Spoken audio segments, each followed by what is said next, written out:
सच के साथ। नमस्कार, सिटी वाराणसी लाइव में आप सभी का स्वागत है। मैं हूं ममता चौरसिया। आइए नजर डालते हैं आज की हेडलाइंस पर।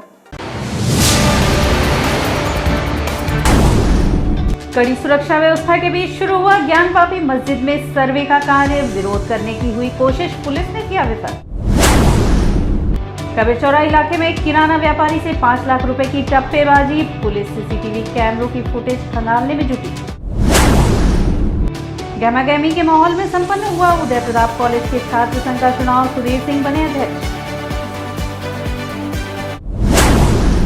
और श्री काशी सुमेरु पीठ में मनाया गया श्री आदि गुरु शंकराचार्य भगवान का जन्मोत्सव। हुए विविध अनुष्ठान। और अब खबरें विस्तार से। शोर शराबे नारेबाजी के बीच अति संवेदनशील ज्ञानवापी मस्जिद परिसर के सर्वे का कार्य शुक्रवार को शुरू हुआ। अदालत के आदेश पर यह सर्वे 2 दिन चलेगा। इसके बाद कोर्ट द्वारा नियुक्त कोर्ट कमिश्नर अपनी रिपोर्ट अदालत को सौंप देंगे। सर्वे रिपोर्ट का अध्ययन करने के बाद अदालत यह तय करेगी कि वास्तव में ज्ञानवापी मस्जिद परिसर में श्रृंगार गौरी तथा अन्य विग्रहों की स्थिति क्या है। शुक्रवार को अदालती आदेश पर ज्ञानवापी मस्जिद परिसर का सर्वे शुरू हुआ। यह सर्वे 2 दिन तक चलेगा। ज्ञानवापी परिसर स्थित मां श्रृंगार गौरी के दर्शन पूजन को लेकर दायर याचिका पर वाराणसी की सिविल जज सीनियर डिवीजन ने कोर्ट कमिश्नर नियुक्त किया था। अदालत ने कमीशन बैठाकर वीडियोग्राफी कराने का आदेश दिया था। इसके लिए 6 व 7 अप्रैल की तिथि तय की है। सर्वे की कार्रवाई के लिए शुक्रवार को दोपहर बाद कोर्ट कमिश्नर सहित हिंदू और मुस्लिम पक्ष की वादी और वकीलों ने अंदर प्रवेश किया। इस दौरान काशी विश्वनाथ मंदिर के गेट नंबर 4 पर दोनों समुदाय के कुछ लोगों की तरफ से जमकर नारेबाजी की गई। मौके पर उपस्थित दोनों ही वर्गों के सम्राट नागरिकों ने उन्हें समझा बुझाकर शांत किया। दोपहर बाद पुलिस की कड़ी सुरक्षा घेरेबंदी में कमीशन की कार्यवाही के लिए एडवोकेट कमिश्नर ज्ञानवापी पहुंचे थे। अधिवक्ताओं की चेकिंग कर उन्हें परिसर में प्रवेश कराया गया। इंतजामिया कमेटी में 5 अधिवक्ता हैं। उन्होंने कहा कि कानून की बात मानेंगे, पर कुछ अलग होगा तो शिकायत करेंगे। शुक्रवार सुबह से ही सुरक्षा बढ़ा दी गई थी। परिसर को होर्डिंग आदि से ढक दिया गया था। शुक्रवार को जुमे की नमाज के लिए आम जुमे की अपेक्षा काफी संख्या में नमाजी पहुंचे थे और शांतिपूर्ण तरीके से नमाज पढ़कर निकलने लगे। इसी दौरान एक महिला काशी विश्वनाथ मंदिर के गेट नंबर 4 पर ही नमाज पढ़ने लगी। इस पर महिला को पुलिस ने हिरासत में ले लिया। वाराणसी पुलिस कमिश्नर ए सतीश गणेश ने बताया कि उसके पास से हिंदू देवी देवताओं की फोटो मिली है। परिवार वालों से बात की गई तो पता चला कि उसकी दिमागी हालत इन दिनों ठीक नहीं है। उसकी पहचान जैतपुरा निवासी आयशा के तौर पर हुई है। नमाज पर जुटी भारी भीड़ पर स्थानीय लोगों का कहना है कि आमतौर पर इतनी संख्या में लोग ईद के दिन भी नमाज के लिए नहीं पहुंचते थे। पुलिस पूरी तरह से मुस्तैद है। बेवजह भीड़ लगाने वालों को पुलिस ने हटाया। शांति व्यवस्था को बनाए रखने के लिए स्थानीय लोगों का भी सहयोग लिया जा रहा है। भारी भीड़ को देखते हुए मस्जिद परिसर के अंदर प्रवेश रोककर काफी लोगों को वापस कर दिया गया। पुलिस ने कुछ दुकानें भी बंद करा दी। बता दें कि नई दिल्ली की राखी सिंह, लक्ष्मी देवी, सीता साहू, मंजू व्यास व रेखा पाठक की ओर से 18 अगस्त 2021 को सिविल जज की अदालत में वाद दाखिल किया गया था।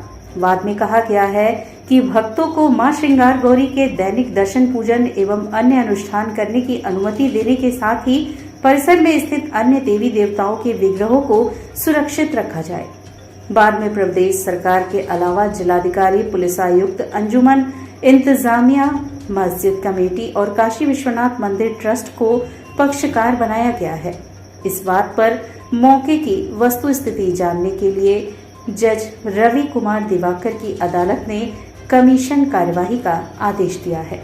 पूरी तरह स्पष्ट कर दिया, आदेश ने स्पष्ट कर दिया, इलाहाबाद हाईकोर्ट ने स्पष्ट कर दिया, संपूर्ण 91-30 की होगी। तो संपूर्ण 91-30 में 1 बीघा 6 बिस्वा जो धुर का हिस्सा आता है उस पूरे प्लाट की जाएगी। उसमें ज्ञानवापी परिसर भी आती है, उसकी भी की जाएगी। तो मौके पर जाकर के वीडियोग्राफी की जाएगी। जो प्राचीन चिन्ह हैं, हिंदू मंदिर के अवशेष हैं, उनको वहाँ से देख करके रिकॉर्ड किया जाएगा और उसकी रिपोर्ट न्यायालय में 10 तारीख को सौंपी जाएगी। सर, कितने सदस्यीय टीम जा रही है वहाँ पर? पक्ष विपक्ष दोनों की बात करिए। पक्ष की तरफ से बात की जाए तो कुल 15 लोग पक्ष की तरफ से जाएंगे और करीब इतने ही लोग प्रतिवादी पक्ष की तरफ से जाएंगे और एडवोकेट कमिश्नर एवं उनके सहयोगी अलग से।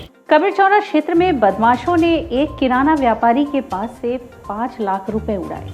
वाराणसी के कबीरचौरा इलाके में शुक्रवार को 3 टप्पेबाज एक किराना व्यापारी के 5 लाख रुपए लेकर भाग निकले। भुक्तभोगी की सूचना पर कोतवाली थाने की पुलिस घटनास्थल के आसपास लगे सीसीटीवी कैमरों की फुटेज खंगाल रही है।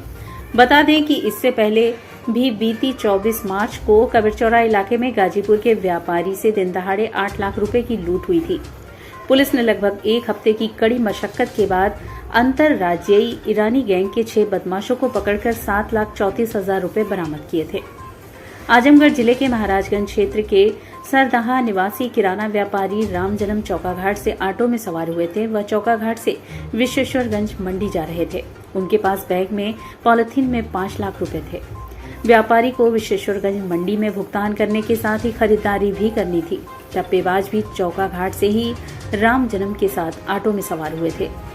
कबीरचौरा स्थित मंडलीय अस्पताल के सामने एक टप्पेबाज ने ऑटो रुकवाया। इसके बाद वह तेजी से मंडलीय अस्पताल के अंदर भाग गया। इसके बाद रामजन्म का ध्यान बैग पर गया तो उसके अंदर से उनके 5 लाख रुपए गायब थे। उन्होंने ऑटो रुकवाया तो चालक किराया लिए बगैर ही तेजी से निकल गया। घबराए रामजन्म ने घटना की जानकारी अपने परिचित विश्वेश्वरगंज के व्यापारी को दी तो उन्होंने पुलिस को सूचना दी। इस संदर्भ में डीसीपी काशीजोन ने बताया कि व्यापारी की सूचना के आधार पर कोतवाली थाने की पुलिस जांच में जुट गई है। पीड़ित व्यापारी की तहरीर के आधार पर कोतवाली थाने में मुकदमा दर्ज किया जाएगा। सीसीटीवी कैमरों की फुटेज भी खंगाली जाएगी। कबीरचौरा क्षेत्र के साथ ही चौकाघाट की भी फुटेज खंगाली जा रही है। टप्पेबाज जल्द ही पुलिस की गिरफ्त में होंगे और उनसे पूरा पैसा बरामद किया जाएगा। कहना सर, जो चौकाघाट से हम ऑटो में बैठे हैं और यहाँ पर जो क्या नाम से ऑटो आया, 3 लोग बैठे थे। एक आगे था तो आगे पीछे बैठ गया और करके फिर जो हम बैग पीछे रख पकड़े थे और पीछे से बैग खोल कर हमारा पन्नी निकाल दिया। कितना पैसा था? 5 लाख रुपया। आम आदमी पार्टी के राज्यसभा सदस्य संजय सिंह ने पत्रकारों संग एक प्रेस वार्ता की, जिसमें उन्होंने चंदौली में हुई घटना को लेकर मुख्यमंत्री को दोषी ठहराया। उन्होंने कहा कि न्याय के लिए कहां जाएं जब रक्षक ही भक्षक बन जाए। चंदौली में हुई घटना के बाद पीड़ित परिवार से चंदौली मिलने जाते समय जेपी मेहता कॉलेज के बगल में स्थित एक होटल में आम आदमी पार्टी के राज्यसभा सदस्य संजय सिंह ने प्रेस वार्ता की, जिसमें उन्होंने कहा कि उत्तर प्रदेश में योगी की भाजपा सरकार बड़े बहुमत के साथ जनता ने मुख्यमंत्री बनाया, लेकिन कानून व्यवस्था के नाम पर ऐसी घटनाएं हो रही हैं जो कोई सोच नहीं सकता। बस वर्ग विशेष पर बुलडोजर चलाकर वाहवाही लूटी जा रही है। ललितपुर में दरोगा पीड़ित के साथ दुष्कर्म करता है, चंदौली में लड़की की मौत होती है, प्रयागराज में 5 लोगों की हत्या होती है। उत्तर प्रदेश में ये क्या हो रहा है? न्याय कहाँ मिलेगा जब पुलिस ही रक्षक की जगह भक्षक बन जाए? चंदौली में अज्ञात लोगों के खिलाफ मुकदमा दर्ज कैसे हो सकता है जब दबिश देने वाले कार्यवाही में थाने से लिखा पढ़ी हुए गए थे और 304 के तहत मुकदमा दर्ज कराया गया। 302 में क्यों नहीं हुई? अभी तक किसी की गिरफ्तारी नहीं हो सकी है। ललितपुर में पुलिस के उच्चाधिकारी बयान दे रहे हैं कि दरोगा भागा नहीं बल्कि कानूनी राय लेने प्रयागराज पहुंचा था। शनिवार को उत्तर प्रदेश में हर मुख्यालय पर प्रदर्शन किया जाएगा। आम आदमी पार्टी मांग करती है कि चंदौली में न्यायाधीश की निगरानी में सीबीआई जांच होनी चाहिए। आम आदमी पार्टी ने तय किया है कि हम उत्तर प्रदेश के अंदर ऐसी घटनाओं पे शांत और चुप नहीं बैठ सकते। कल पूरे उत्तर प्रदेश में सभी जिले के अंदर जिला मुख्यालयों पे विरोध प्रदर्शन किया जाएगा और हमारी मांग है, क्योंकि इन दोनों मामलों में चंदौली और ललितपुर कांड में स्वयं पुलिस वाले दोषी हैं, इसलिए पुलिस से पुलिस की जांच नहीं हो सकती। हाई कोर्ट की निगरानी में सीबीआई से इस पूरे मामले की जांच कराई जाए, नंबर 1। दूसरा विषय, जो सुनील यादव जी का और राहुल तिवारी जी का मामला है, उसको फास्ट ट्रैक कोर्ट में चलाया जाए और जो भी लोग उस नृशंस हत्या के लिए दोषी हैं प्रयागराज कांड में, उनको जल्द से जल्द सख्त से सख्त सजा मिलनी चाहिए। और यहाँ वक्त चला है एक छोटे से ब्रेक का, मिलते हैं ब्रेक के बाद। वाराणसी लाइव सच के साथ। सन 2022 में यदि आपका सपना है BHU या देश के किसी सर्वश्रेष्ठ विश्वविद्यालय में एडमिशन लेने का, तो आप कर सकते हैं अपने सपनों को साकार संकल्प ट्यूटोरियल्स के साथ। संकल्प ट्यूटोरियल्स के 21 वर्षों के अनुभव, बेहतरीन ट्रेनिंग प्रोसेस, स्टडी मटेरियल्स और टेस्ट सीरीज के जरिए आप CUET के नए पैटर्न पर BHU की BSc, BCom, BA, B.Ed, LLB, BA LLB और BVoc की प्रवेश परीक्षा को आसानी से कर सकते हैं क्रैक। इसके साथ ही CHS की 6th, 9th और 11th में एडमिशन पाने के लिए सिर्फ संकल्प पर रखें विश्वास। BHU BCom में फर्स्ट रैंक लाना है तो आप भी मेरी तरह ज्वाइन करें संकल्प ट्यूटोरियल्स। संकल्प के टीचर्स बहुत ही अच्छे हैं। मेरे और मेरे सैकड़ों साथियों का BHU से BSc करने का सपना संकल्प ने पूरा किया। संकल्प के नोट्स और क्वेश्चन बैंक्स बहुत ही अच्छे हैं। मेरी तरह आप भी BHU B.Ed में फर्स्ट रैंक ला सकते हैं। CUET के नए पैटर्न पर BHU की प्रवेश परीक्षाओं की तैयारी के लिए संकल्प ट्यूटोरियल्स ने अपने study material, question bank, problem seat और अपने अध्यापन शैली को पूरी तरह से अपडेट किया है ताकि हमारे विद्यार्थी हर वर्ष की तुलना में इस वर्ष और शानदार परिणाम दे सकें। वाराणसी के किसी भी ब्रांच से या ऑनलाइन प्लेटफॉर्म पर अभी संपर्क करें, क्योंकि संकल्प जिसका नहीं है कोई विकल्प। I'm a great mother.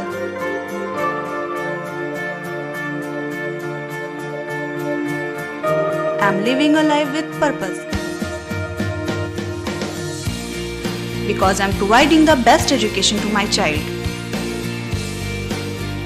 And that's the Swami Harsevanand Public School.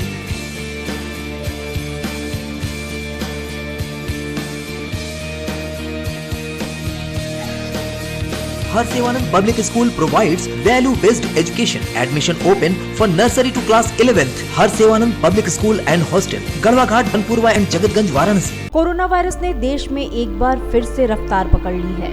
ऐसे में जरूरी है कि सभी लोग पूरी एहतियात बरतें। घर से बाहर निकलते समय मास्क का सदैव प्रयोग करें। समय समय पर हाथों को सैनिटाइजर से सैनिटाइज करें। ज्यादा भीड़ भाड़ वाली जगहों में जाने से बचें। 2 गज की दूरी का पालन करें। स्वस्थ रहें, सुरक्षित रहें। जनहित में जारी वाराणसी लाइव। वाराणसी लाइव सच के साथ। और ब्रेक के बाद पुनः आपका स्वागत है। उदय प्रताप कॉलेज का छात्र संघ चुनाव शुक्रवार को गहमा गहमी माहौल के बीच संपन्न हुआ। इस वर्ष कुल मतदाता की संख्या 5080 थी। कुल 25 बूथों पर मतदान हुए। उदय प्रताप कॉलेज के छात्र संघ चुनाव शुक्रवार को गहमा गहमी के माहौल में संपन्न हुआ। शुक्रवार को सुबह 10 बजे से दोपहर 1 बजे तक मतदान के बाद हुई मतगणना में अध्यक्ष पद के लिए सुधीर सिंह, उपाध्यक्ष पद के लिए प्रतीक उपाध्याय, महामंत्री पद के लिए शिवम सिंह निर्विरोध निर्वाचित हुए। मतदान के दौरान छात्र छात्राओं में गजब का उत्साह देखने को मिला। ज्यादातर छात्र छात्रों ने कैंपस में फ्री वाईफाई और लाइब्रेरी की सुविधा बेहतर बनाने को लेकर मतदान किया। इस चुनाव को सकुशल संपन्न कराने में मुख्य चुनाव अधिकारी डॉक्टर बनारसी लाल और उनके सहयोगियों ने सक्रिय भूमिका निभाई। यूपी कॉलेज में छात्र संघ चुनाव के लिए इस वर्ष कुल 5080 मतदाता कॉलेज में रजिस्टर्ड थे। छात्र छात्राओं ने सुबह से कॉलेज में बने 25 बूथों पर अपने मताधिकार का प्रयोग किया।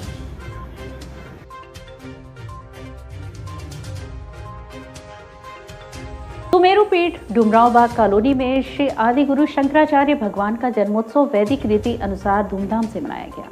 शुक्रवार को श्री काशी सुमेरु पीठ डुमराव बाग कॉलोनी में श्री आदि गुरु शंकराचार्य भगवान का जन्मोत्सव वैदिक रीति के अनुसार धूमधाम से मनाया गया। इसके तहत सर्वप्रथम प्रातःकाल राज राजेश्वरी त्रिपुर सुंदरी पराम्बा भगवती का लक्षाचंद पूजन के साथ श्री आदि गुरु शंकराचार्य भगवान की मूर्ति का वैदिक विद्वानों के स्वास्थ्य वाचन के साथ समुद्र के जल तथा पंचरस से स्नान कराकर पूजन किया गया। इस पावन अवसर पर आयोजित संत एवं विद्वत समाज की संगोष्ठी में श्री काशी सुमेरु पीठाधीश्वर जगतगुरु शंकराचार्य स्वामी नरेंद्रानंद सरस्वती जी महाराज ने कहा कि भगवान आदि गुरु शंकराचार्य के विचारोपदेश आत्मा और परमात्मा की एक रूपता पर आधारित है, जिसके अनुसार परमात्मा एक ही समय में सगुण और निर्गुण दोनों ही स्वरूपों में रहता है। स्मार्त संप्रदाय में आदि शंकराचार्य को शिव का अवतार माना जाता है। इन्होंने ईश, केन, कठ, प्रश्न, मुंडक, मांडुक्य, ऐतरेय, तैत्तिरीय, बृहदारण्यक और छांदोग्योपनिषद पर भाष्य लिखा। वेदों में लिखे ज्ञान को एकमात्र ईश्वर को संबोधित समझा और उसका प्रचार तथा वार्ता पूरे भारतवर्ष में की। उस समय वेदों की समझ के बारे में मतभेद होने पर उत्पन्न चार्वाक, जैन और बौद्ध मतों को शास्त्रार्थों द्वारा खंडन कर भारत में 7 मठों की स्थापना की। शंकराचार्य ने पूरे भारत में मंदिरों और शक्तिपीठों की पुनः स्थापना की। हम सभी को भगवान शंकराचार्य के द्वारा निर्दिष्ट मार्ग का अनुसरण कर सनातन धर्म के संरक्षण एवं सर्वधर्म की दिशा सतत प्रयास करना चाहिए। इस अवसर पर स्वामी दुर्गेशानंद तीर्थ, स्वामी अखंडानंद तीर्थ, स्वामी इंद्रदेव आश्रम, स्वामी ब्रजभूषणानंद सरस्वती, लक्ष्मण तिवारी, प्रभाकर तिवारी सहित सैकड़ों साधु संत, बटुक एवं विद्वान उपस्थित थे। आदि शंकराचार्य की 2530वीं जयंती थी। उनका पूजन अर्चन, वंदन और विचार संगोष्ठी की गई। उसके बाद विश्वनाथ जो सर्वे न्यायालय का आदेश हुआ है, उसके लिए यहाँ रुद्र सूक्त, अग्नि सूक्तम और विपरीत पतंगरा की ऋचाओं के माध्यम से हवन किया गया। सैकड़ों महात्मा और 11 ब्राह्मण जो वैदिक ऋचाओं के साथ ये ज्ञानवापी श्रृंगार गौरी का जो सर्वे का काम है वो सही सलामत संपन्न हो जाए। माधोपुर स्थित संत रघुवर नगर कॉलोनी स्थित नोंदरा मंदिर परिसर में शुक्रवार को रामलला दरबार की स्थापना हुई। माधोपुर संत रघुवर नगर कॉलोनी में स्थित श्री प्राचीन नोनाद्र माता मंदिर में शुक्रवार को रामलला दरबार का स्थापना हुआ। स्थापना से पूर्व आज सैकड़ों की संख्या में भक्तजन मंदिर के प्रांगण में इकट्ठा होकर वहां से एक भव्य शोभा यात्रा निकाले, जिसमें रथ पर राम दरबार में राम जानकी और लखनलाल विराजमान हुए और प्रभु का जोरदार जयकारा लगाते हुए लोग निकले। प्रभु की झांकी रथ पर सवार होकर मंदिर प्रांगण से शिव मंदिर, फूलमती माता मंदिर, बैंक कॉलोनी, भैंसासुर बाबा मंदिर, शिवपुरवा, शैगिया माता, हनुमान मंदिर की परिक्रमा करते हुए यह शोभा यात्रा दोबारा मंदिर प्रांगण में आकर समाप्त हुई। इस शोभा यात्रा में दर्जनों की संख्या में महिलाओं ने अपने सर पर कलश लेकर पूरे क्षेत्र में भ्रमण किया। इस शोभा यात्रा में बड़ी संख्या में क्षेत्र के भक्तगण मौजूद थे और रामलला का जयकारा करते हुए चलते रहे। बीच बीच में भक्तजनों को शरबत और प्रसाद का वितरण किया जा रहा था। मंदिर प्रांगण में पहुंचकर प्रभु की विधि विधान पूर्वक मूर्ति की स्थापना की गई। इस अवसर पर मुख्य रूप से त्रिलोकी रूपानी, दिलीप सिंह, ओम प्रकाश चौरसिया, राम शरण बिंद, सिंधु सोनकर और मंदिर के पुजारी विक्रम बिंद सहित क्षेत्र के अन्य गणमान्य लोग मौजूद रहे। सौभाग्य हमको मिला कि माता के चरण में हमको ये काम करने का मिला। प्राचीन में प्राचीन जैसे हम लोग कहते हैं विंध्याचल, मैयर देवी, ये भी प्राचीन मंदिर है हमारे यहाँ का। यहाँ जो भी कार्य होते हैं, कोई भी कार्यक्रम होता है पारिवारिक, जब तक इस माँ के यहाँ दरबार में ना है तब तक ये कार्यक्रम अधूरा माना जाता है। माँ का यहाँ शक्तिपीठ है। बहुत प्राचीन हनुमान मंदिर था। इसमें शिव मंदिर भी है, शीतला मंदिर भी है और मतलब शनि मंदिर भी है। सब मंदिर होने के बाद हनुमान जी के मंदिर के बाद श्री राम जी की दरबार नहीं थी, जिसकी ये आज हम लोग दरबार यहाँ बैठाई जा रही है। दरबार परिक्रमा हमारी पहले शिव मंदिर होते हुए, शिव मंदिर से फिर हम लोग फूलमती माता, फिर वहाँ भैंसासुर और शायरी माता होते, महावीर बजरंगबली वाले मंदिर होते हुए आज यहाँ प्रतिष्ठा किया जा रहा है। ये सौभाग्य है हम लोग का, इस धन हो गए हम लोग कि इस कार्यक्रम में हम लोग शरीक हुए हैं। मूर्ति का प्राण प्रतिष्ठा भगवान श्री रामचंद्र, माता जानकी, श्री लक्ष्मण जी का, जहाँ हम लोग माँ नोंदरा माता के प्रांगण में खड़े हैं, वही पर प्राण प्रतिष्ठा सारे साथियों के सहयोग से, जिसमें हमारे बड़े भाई श्री त्रिलोकी रूपानी जी चढ़ बढ़ के हिस्सा लिए और एकजुट करके सबको जुटा के एक बड़ा काम हुआ, जिससे माँ का मंदिर तो बहुत ऐतिहासिक मंदिर है माँ नोंदरा देवी का, जिससे हम समझ रहे हैं कि 500-700-800 साल पहले का मूर्ति स्थापना माँ नोंदरा देवी के बंजारा लोग आते थे और बड़े जागता देवी हैं। ये हम लोग के मोहल्ले की दिवाली भी हैं और जो मांगे माँ से वो जरूर सुनती हैं। खबरें समाप्त हुई। आप दर्शकों से अनुरोध है कि आप भी सिटीजन रिपोर्टर बनिए। अपने आसपास की समस्याएं, घटना व दुर्घटना आदि खबरों को हमारे व्हाट्सएप नंबर पर भेजें। हम आपकी भेजी हुई खबरों को प्रमुखता से दिखाएंगे। साथ ही संबंधित विभाग से घटना की जानकारी लेने का भी प्रयास करेंगे। हमारा व्हाट्सएप नंबर नोट करें 9889026740। नंबर एक बार फिर से नोट करें 9889026740। और इसी के साथ सिटी वाराणसी लाइव का यह प्रसारण यहीं समाप्त होता है। ममता चौरसिया को दे इजाजत। नमस्कार।